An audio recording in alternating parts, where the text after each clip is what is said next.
I'm going to.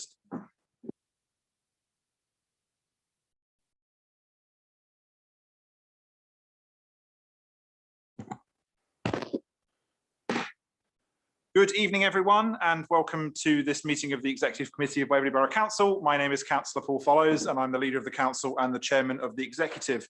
Agenda item 1, apologies. Louise, could I have any apologies for absence? Thank you, Chairman. I've received apologies from Councillors Merryweather and Rivers.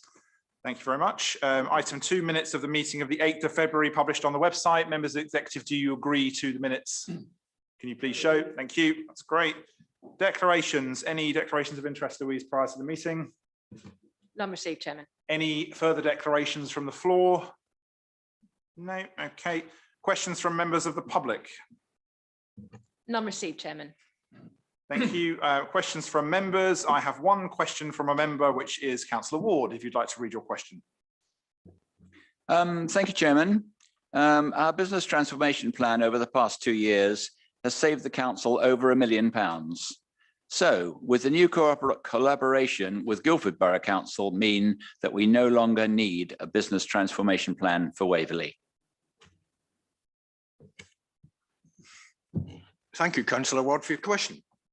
I think I've mentioned before that we are tremendously proud of the success of the business transformation programme.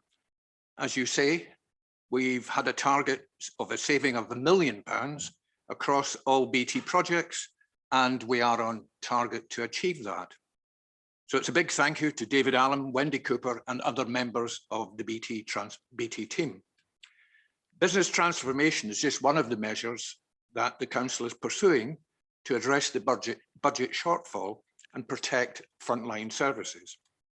Our medium-term financial plan, approved by council just 2 weeks ago, sets out the ongoing pressures on our budget, excuse me, including inflation, ongoing COVID impact, and cuts to government funding, not to mention the increased costs associated with the rise in national insurance, taking effect next month. Even after the forecast savings from the BT programme, our commercial strategy and our investment in property, we still have forecast a significant budget deficit. The initial cost savings already identified, arising from the collaboration with Guildford, will help to close this gap, but still leaves over £2.5 million per annum to find. So the answer to your question, Councillor Ward, is yes. We will need to continue with further business transformation activity alongside any anticipated savings that our collaboration with Guildford may bring. As a final remark, the skill sets already shown by Waverley's business transformation team will stand us in good stead as we discover and analyse where further collaboration savings can be found. I and the rest of the executive are excited by this challenge, and as soon as the inter-authority agreement is finalised and agreed between both councils, then we can really get started. Thank you, Leader. Thank you, Councillor Clark. Thank you, Councillor Ward. Moving then on to item 6, leader and portfolio holders updates. Tonight, I'm going to reserve my comments exclusively to discuss the ongoing emergency in the Ukraine. As has dominated the news now for nearly 10 days, Ukraine is suffering an unprovoked illegal invasion of its territory by the Russian Federation, and it already appears that this is extended to the deliberate targeting of civilians and also the use of cluster munitions, mines, and other weapons and tactics prohibited by international law. At full council this evening, the Deputy Mayor will read a formal statement of support and solidarity from this council for the people and the government of the Ukraine. And I want to offer the solidarity of this executive. And I was proud to join the Mayor and colleagues for the raising of the flag of Ukraine at the Berries earlier this week. Now, I could certainly speak on this subject for some time, and I'd invite my executive colleagues in a moment to add their thoughts. But I would like to take this opportunity to implore the UK government to urgently review the visa and refugee status for those fleeing the violence in Ukraine. The UK is lagging behind every country in Europe on this, and change needs to happen and happen soon. I accept the security concerns that may exist with this, but the government have adequate resources to address it in a timely fashion and should do so.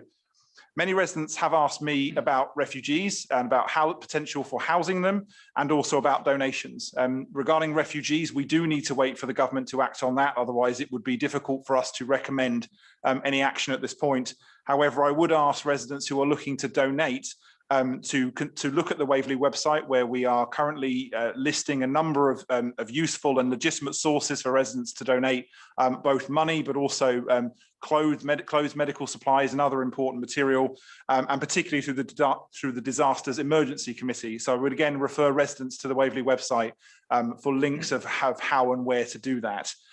This is something that I think is going to cause a great deal of stress and worry for a number of different groups, particularly the small but meaningful Ukraine diaspora in Surrey and even in Waverley.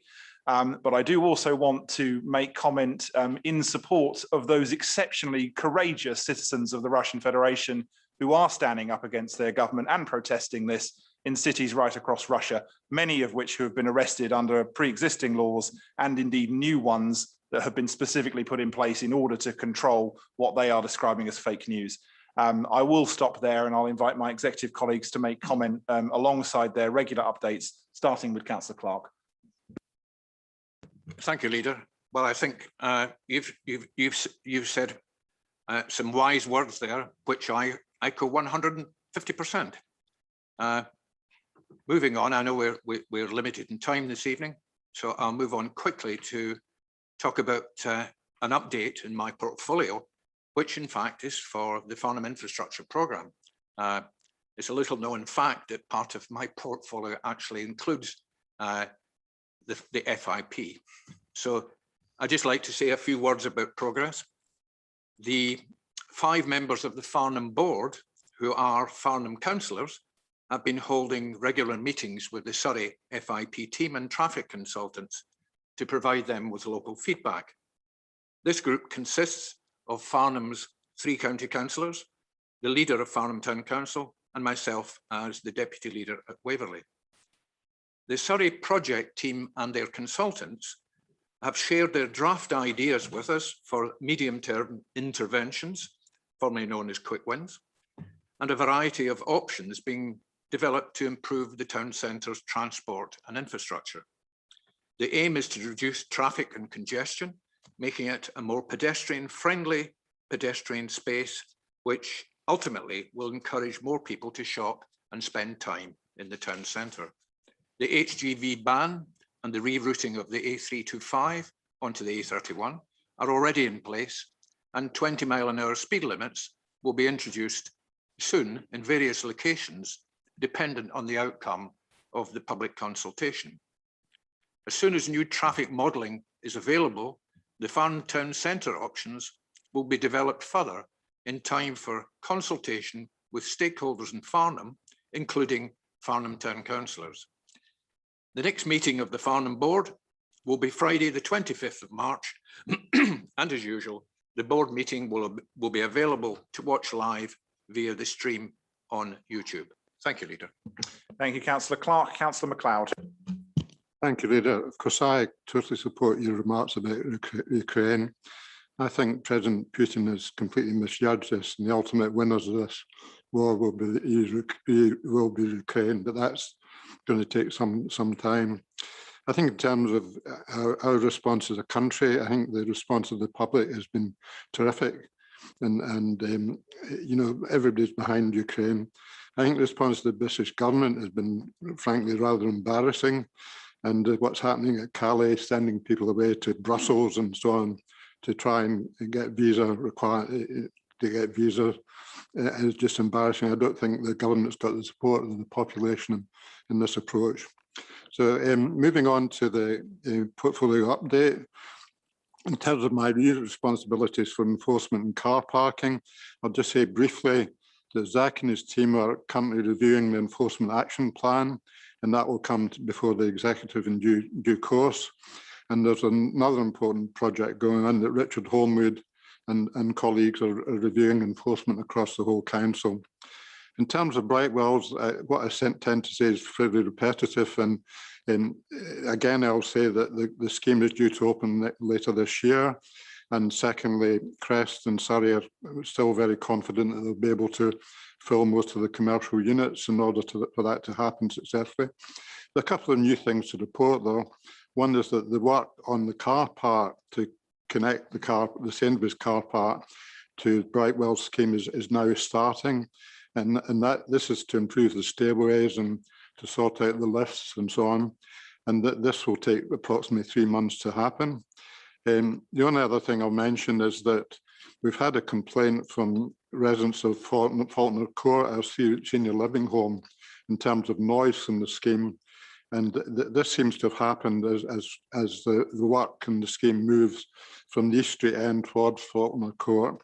And we're looking at why that's happening and why, in fact, and whether or not Crests are actually complying with the working arrangements that they're supposed to comply with in terms of working hours and days of the week they're supposed to be working. That is being reviewed. Thank you, Leader. Thank you, Councillor Macleod. Councillor Merryweather. Thank you, Leader. I just want to echo and associate myself with everything that's been said about Ukraine and probably everything that will be said a little bit later on. Otherwise, I'm coming up later in the agenda, so I'll speak later then. Thank you, Councillor Merryweather. Councillor Palmer. Thank you, Leader. I'd like to share the horror that everybody feels about what's going on in Ukraine. I think it's a catastrophe of a kind that we thought we had put behind us in Europe. In particular, I would like to stress the area where we can help directly, as Leader said, both financially and with our other donations. And also to stress that Waverley is ready to play its part in helping refugees. I see with great frustration as portfolio holder in the area that the government from time to time has said that local councils are not willing to provide the support for refugees. This was in the context of Afghanistan, and that's the cause of the bottlenecks. That is false. We are ready to help and take more. And I urge the government to respond to the overwhelming popular feeling in the Ukraine context that we need to do our part rather than just assume that people are xenophobic and not willing to help. British people, generally speaking, are not like that. Well said, Councillor Palmer. My apologies, Councillor Marriott, for missing you. I apparently can't read my own papers. Councillor Marriott. Yeah, thank you, Leader. Let's start off, first of all, by saying that today is International Women's Day, and you can't help thinking at this time what it must be like to be a woman in Ukraine at the moment, trying to give birth in the middle of all that catastrophe, and also trying to care for your children and your grandchildren. So my heart really goes out to them. There are difficulties to being a woman, I think, in some, certainly in some areas, even in Britain. But what they're going through at the moment just doesn't beg his belief. It's really bad. Apart from that, so I'd like to associate myself with everything you said, Paul. Yes, that's amazing. From the point of view of my portfolio, it feels sort of insignificant now after everything that's going on around. But I'm really pleased that our equality objectives, corporate equality objectives, and diversity and inclusion are starting their journey.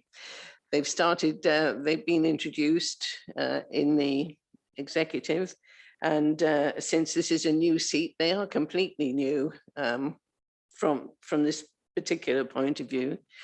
And hopefully they will then go to the councillors, and they've already been looked at by the staff. So all of Waverley will be involved in trying to get a policy put forward which gives objectives which are measurable and has an action plan which people can follow to try and get us to a place where people are nicer to each other, even in a small way. Thank you, Leader. Thank you, Councillor Marriott. Councillor Townsend. Thank you, Leader. And can I just say, I'd like to join you in adding my thoughts and prayers for the Ukrainian people, President Zelensky and his government. And I condemn the devastating, cruel and unprovoked war by President Putin. And to the many traumatized refugees that have been or are being violently forced from their homes, fleeing from heavy fighting, indiscriminate shelling and airstrikes, many facing a perilous journey to safety. I can only apologise that my country is not doing more to help you. Many in my community in Cranley are desperate to do more. And for those families who have been torn apart by distance and by death, many have left their husbands, fathers and sons behind. And as a wife and as a mother of 2 sons, I can only begin to imagine their grief and distress. Excuse me, Leader. Apologies. What is very clear is that we can never take our democracy for granted, and we must always question and challenge the behaviour and motivation of our leaders and their actions that look to erode and reduce those freedoms. Free speech, the ability to demonstrate even noisily, is a crucial part of a democracy. The ability to criticise and yes, even blame government policy and actions is a healthy part of a confident and open democracy.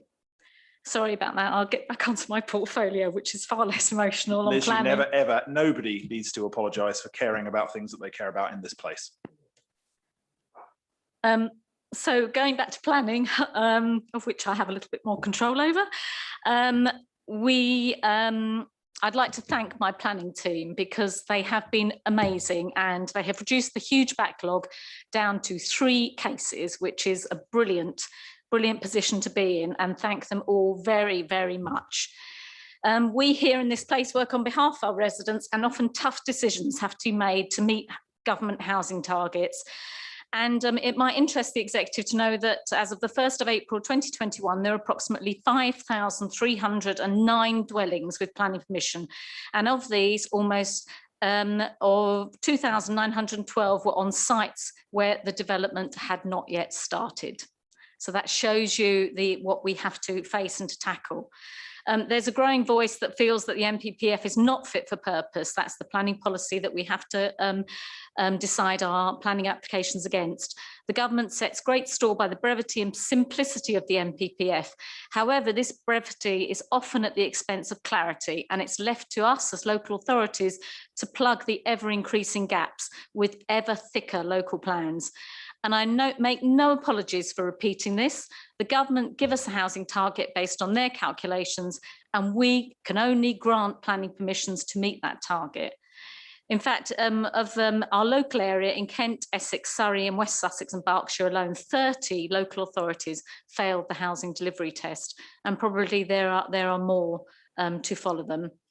If the developers don't deliver housing on those sites for whatever reason that have been granted permission, then hey presto, developers have to be granted through something called the tilted balance, even more planning permissions, often on far more environmentally sensitive sites with little supporting infrastructure like we're seeing in Alfold. And even then, there are no guarantees they will build. And yes, as night follows day, appeals are far more likely to succeed when developers don't deliver housing. To say the NPPF is genuinely plan-led is absolute fiction. It is government policy when housing is not delivered by developers to give scant respect for the hard work of local residents who have painstakingly created neighbourhood plans. Government policy that gives the right of appeal only to developers, not to residents, that gives the tilted balance to developers, not councils, without any consideration for extenuating circumstances, and ultimately rides roughshod over democratically created local and neighbourhood plans. This is fact, it's not spin. Government policy is a choice. It's a legal and chosen direction created by government and passed down by government to us as local authorities. If this isn't working, then we should rightly be criticising the policymakers and not blaming the administrators. Thank you, Leader. Thank you, Councillor Townsend, and finally, Councillor Williams. Thank you, Leader. And again, I echo the words of my colleagues and echo the sentiments that have been expressed about the terribly, terribly distressing events in Ukraine and the needless aggression of the Russian forces in Ukraine and the absolutely crazy leadership of President Putin that has brought us to this terrible point in the recent history of the world. And you know, again, I express solidarity with the people of Ukraine. I urge our residents to respond to the appeals for support for the Ukrainian people, and again urge our government to overcome those barriers that exist that will enable us in Waverley to be able to welcome with open arms Ukrainian refugees fleeing from the terrible, terrible situation there. And again, I just, you know, I'm without words really in terms of expressing the sorrow of the tragedy of the situation in Ukraine at the moment. And again, moving on to environment and sustainability as my portfolio. I'm pleased to announce that the recruitment process has begun for another member of our sustainability team to continue the work that needs to be done to pursue our carbon neutrality action plan and our trajectory to net zero. Work is continuing to expand the network of electric vehicle charging points and to undertake a feasibility study in terms of generating solar energy in 5 of our car parks and 2 other sites in Farnham. And we're also working with our refuse contractor BIFA to begin the process of decarbonising our fleet of refuse collection vehicles and pick up the challenges that exist in regard to that particular task. I'd also just mention the fact that the executive, Waverley executive, met today with the lead officer from Surrey County Council and also the executive of Guildford Borough Council to seek ways in which we can align the work that Waverley and Guildford as boroughs are doing towards our net zero carbon trajectories, and to align that work with that of Surrey County Council as it implements its Greener Futures delivery plan.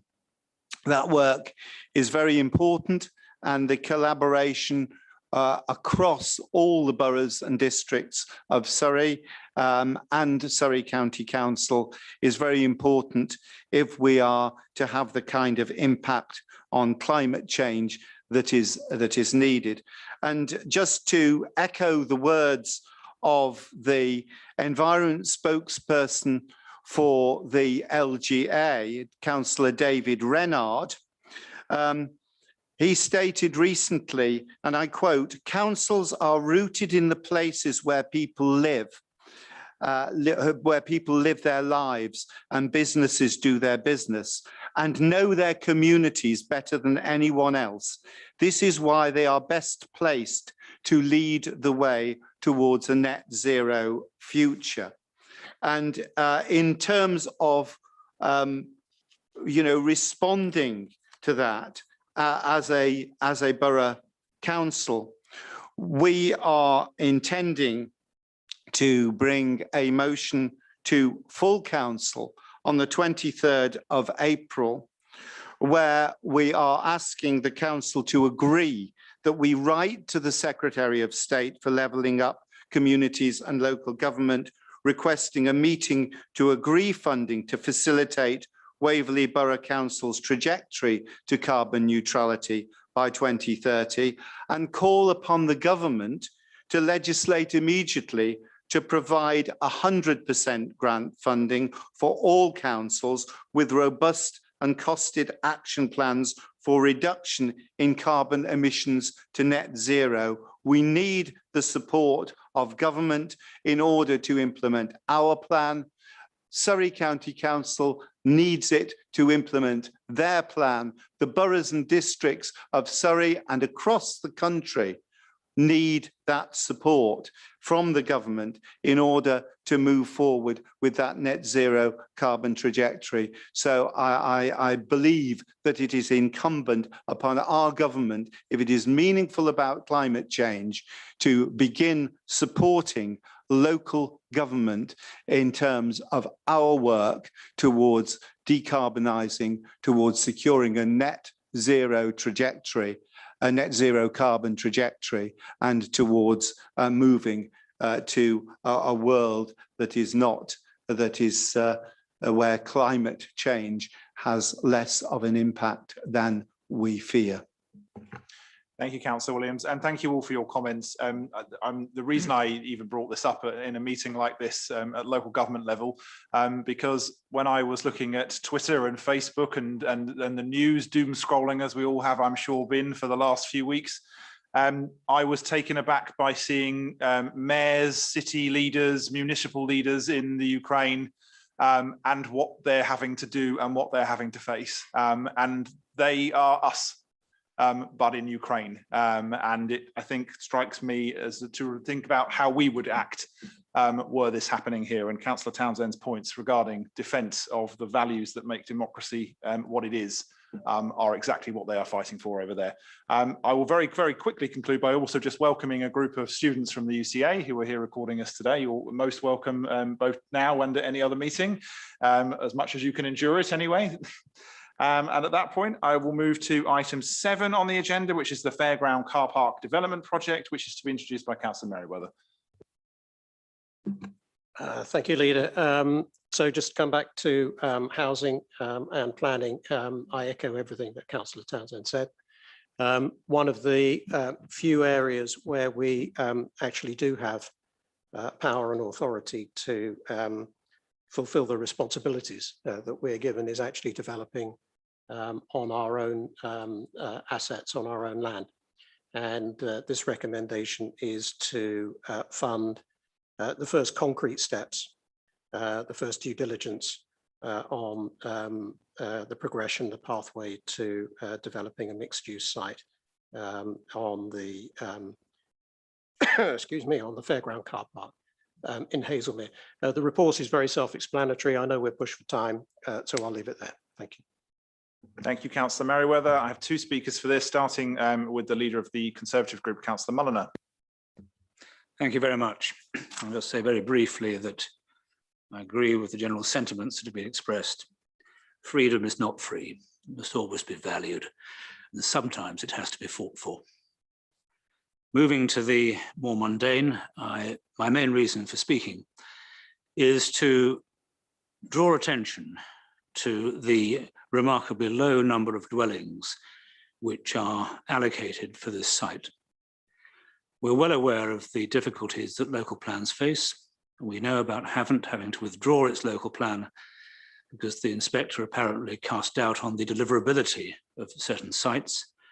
And of course, we have the same concern ourselves, particularly with the Royal Junior School site and the Old Grove site in Hazelmere. In those circumstances, although obviously the Red Court appeal does provide 50 houses which weren't there before, it seems to me that we should be looking very carefully at the Fairground Car Park site. It's worth saying that the density of apartments on the almost neighbouring site at 5 to 21 Way Hill, which is now close to being completed, has an area of roughly 1/3 of a hectare and is providing 45 apartments or affordable homes. And that's a density of well over 130 dwellings per hectare. The Hazelmere Neighbourhood Plan, in fact, proposes a minimum of 75 dwellings per hectare in the areas close to the station, which includes the fairground car park site. And on that basis, one would expect to see at least 30, if not more, depending whether or not the youth hub area of the site is taken into account. The area of the two obvious parts of the car park are 0.35 hectares, and if you add in the youth hub area, you get to half a hectare. At the same level of density as shown in 5 to 21 Way Hill, you'll be talking between 40 and 70 dwellings. Now, I appreciate it's unlikely that number could be accommodated, but I do ask that the next steps take into account the possibility of putting considerably more than 20 dwellings. It is, after all, one of the largest brownfield sites that we have. It is close to local shops and the station. It is something we should be thinking very hard about to try and maximize the use for housing. Thank you very much. Thank you, Councillor Mulliner. The second speaker I have is Councillor Hyman. Thank you very much indeed, Leader.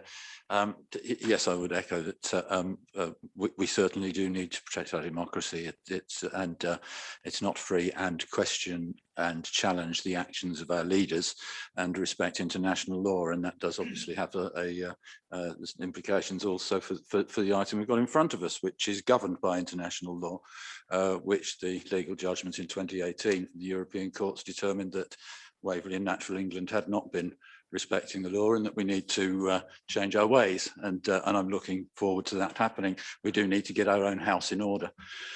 This scheme in front of us, or the scheme that is likely to come forward, proposing housing development within the visitor catchment area of the protected Wealdon Heath special protection area at Hankley, Frensham and the Devil's Punch Bowl.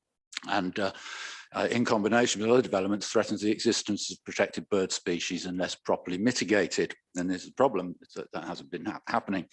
We do need to respect international law.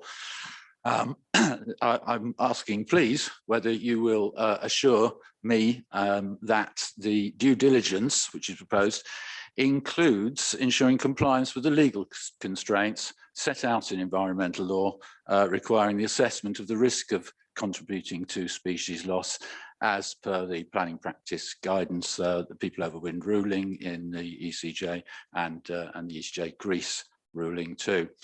The head of planning told the November audit committee that he would obtain the required information, including bird numbers and efficacy of the proof of efficacy of mitigation. I'd like to know if any mitigation is proposed for this development, because that determines the angle that Councillor Mulliner has been taking.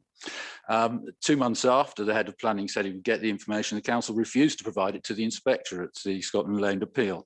And since then, the portfolio holder has declined to provide it to me. So I've asked again in an email today of the head of planning whether he will provide the bird numbers for the protected species on the Wealdon Heath. I don't know whether I've had a response. I would like you to please to confirm to me that you will instruct officers to provide that information so that we don't have to go through access to information and complaints procedures. It should be very easy. I can't understand why. Can you please tell me why that information has been withheld, for what reason, and whether you will ensure that it's now made available? We need to protect our democracy. We need integrity. Thank you. Thank you, Councillor Hyman. I will give assurance that all appropriate legal requirements in the jurisdiction are applied to. I don't necessarily agree with you that all of the case law that you just mentioned there is actually relevant in this particular debate, nor is it applicable in the United Kingdom in a number of cases. For the moment, I will go to Councillor Merryweather. Thank you, Leader. Yes, I am content that the due diligence, once it's started, will consider density, as well as the other factors on the site, the provisioning for the Hazelmere Youth Club, the provisioning for car parking, and the needs of the wishes of the community, including the businesses that are in the area. And I'm quite sure that it will discharge its responsibilities on legal due diligence as well. I can't say what those outcomes will be because it hasn't started yet, but I'm confident that that the outcomes will be appropriate to the circumstances. Thank you, Councillor Merryweather. Any other comments or queries from members of the executive? No, I will just add one final comment that this is one of those times where I think it's a genuinely exciting project. And actually, this is the first step in something that is going to deliver housing. It could deliver a few other things as well, depending on what the due diligence says. And is an exciting opportunity, not just for Waverley, but also for Hazelmere specifically. And I very much look forward to seeing what the outcomes are. The recommendation before you, it is recommended that a budget of up to 50. Councillor Hyman, I will address your other question with the head of planning and the portfolio holder offline. The recommendation, it is recommended that budget of up to £50,000 be approved to be met from the Property Investment Reserve to progress due diligence, including title reports, contamination assessment and external professional assistance with tender specification and evaluation. Could all those in favour please show? Thank you all. I pre-apologise for the length of the thing I now have to read out. It's the usual exempt notice. It is recommended that pursuant to Procedural Rule 20 and in accordance with Section 100A, paragraph 4 of the Local Government Act 1972, the press and public be excluded from the meeting during consideration of the following items on the ground that it is likely, in view of the nature of business to be transacted or the nature of proceedings, that if members of the public were present during these items, there would be disclosure to them of exempt information as defined by Section 100I of the Act, of the description specified in the reports in the revised Part 1 of Schedule 12A to the Local Government Act 1972, namely information relating to the financial or business affairs of any particular person, including the authority withholding that information. Members of the executive, can I have your consent to move to exempt, please? Those in favour, can you please show?